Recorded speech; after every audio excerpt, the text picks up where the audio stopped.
Friends, welcome back to my channel. जैसा कि आप जानते हैं, रेलवे एलपी की जो बहाली भरी थी उसका पूरा शेड्यूल दे दिया गया है। तो जो भी इंतजार था अब समाप्त हुआ और इसमें ये सारा कुछ जानते हैं कि क्या आप बोर्ड चेंज कर सकते हैं या नहीं, या सिर्फ आप जो प्रेफरेंस भरे हैं उसको चेंज कर सकते हैं। तो इस वीडियो में हम सारे प्रश्नों को देखने वाले हैं। तो चलिए पहले हम डिटेल में देखते हैं। नोटिस जो निकाला गया है, भारत सरकार और रेल मंत्रालय के द्वारा संयुक्त नोटिस निकाला गया है, रेलवे भर्ती बोर्ड के द्वारा निकाला गया, जिसका CN संख्या है 01/20024। सहायक लोको पायलट ALP के लिए निकाला गया शुद्धि पत्र संख्या 1 है। इसमें सब्जेक्ट जो रखा गया है सहायक लोको पायलट ALP CN 01/2024 के पद के लिए अधिसूचना रिक्तियों में वृद्धि के संबंध में रखा गया है। तो चलिए देखते हैं आगे इसमें क्या कहा गया है। आगे जो कहा गया है उसको पहले ध्यान से देखिए कि 1.0 में कहा गया CN 01/2024 के तहत ALP पद की रिक्तियों को बढ़ाने के लिए दिनांक 19/6/2024 के नोटिस के क्रम में समुदायवार श्रेणीवार विभिन्न पदों के साथ सभी RRB की विस्तृत संशोधित रिक्तियों को CN संख्या 01/2024 संशोधित रिक्ति तालिका अनुलग्न B1 के रूप में संलग्न किया गया है। अब आगे देखिएगा, CN 01/2024 ALP के अन्य सभी नियम और शर्तें अपरिवर्तित है और कोई किसी भी नियम में चेंज नहीं किया गया है। आगे देखिएगा, उम्मीदवार को सलाह दी जाती है कि यदि आवश्यक हो तो RRB के अपने विकल्प और चुने गए RRB के भीतर सभी क्षेत्रीय रेलवे की वरीयता को संशोधित करें।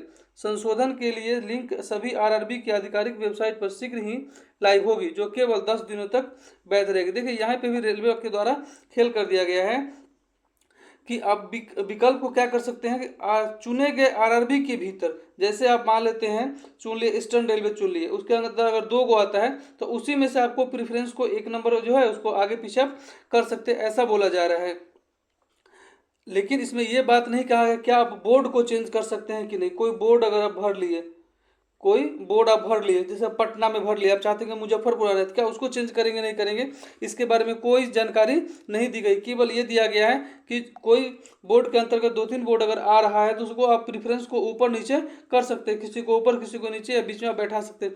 लेकिन ये नहीं बोला जा रहा है कि क्या आप उसको बोर्ड को बदल सकते हैं, ऐसा कुछ भी नहीं कहा गया है। आगे बोला जा रहा है, उम्मीदवारों को सलाह दी जाती है कि वे RRB आधिकारिक वेबसाइटों को नियमित रूप से चेक करते रहें। लेकिन सबसे बड़ा खेला यहाँ ये हो गया कि आपको बोर्ड चेंज करने का मौका मिलेगा या नहीं मिलेगा, ये इसमें क्लियर नहीं किया गया है। चलिए आगे देखते हैं। आगे आपको डिटेल दिया गया है कि किस में कितना वैकेंसी हो गया है। तो ध्यान रखिएगा, सबसे ज़्यादा वैकेंसी जो अब आपको दिखाई देगा, अब यहाँ पे देखिए, अब अहमदाबाद में 937 हो गया, अजमेर 761, बेंगलुरु में 1576, भोपाल में 2 हो गया, WCR और WR। तो यहाँ पे आप क्या कर जो नोटिस कर रहा है कि इसको आप आगे पीछे कर सकते हो, ऊपर नीचे आप अगर पहले WCR को जोड़े हैं और बाद में वेस्टर्न को WR को जोड़े तो उसको 62 नीचे आप कर सकते हैं। फिर देखिए भुवनेश्वर में 930 है, बिलासपुर में 2 को है, CR है, SECR है, तो 3973, 462 ऐसे करके सीट दिया गया है। आगे फिर आप देख लीजिए, इसमें दिया गया है, चंडीगढ़ में दिया गया है 324 दिया गया है आपको, चंडीगढ़ में दिया गया है। उसका गुवाहाटी में अगर हम बात करें तो 341 है, गोरखपुर में बात करें 143 है, जम्मू श्रीनगर में 130 है, कोलकाता में 2 है 820, 303 है, मालदा में 562, 187 है। ऐसे करके पूरा डिटेल आपको दिया गया है, कहाँ पे कितना नहीं, सारा सीट आपको इसमें दे दिया गया है। तो इसमें से बच्चा के लिए सबसे बड़ा प्रॉब्लम ये है कि उनके लिए ये नहीं क्लियर किया गया है क्या वो बोर्ड को चेंज कर सकते हैं या नहीं कर सकते। अगर देखिए तो जो अभी लाइव होगा जब लिंक, तो पता चलेगा कि क्या आप उसको चेंज कर सकते हैं कि नहीं कर सकते। अगर नहीं करते हैं तो स्वाभाविक रूप से बच्चों के लिए तगड़ा झटका होने वाला है।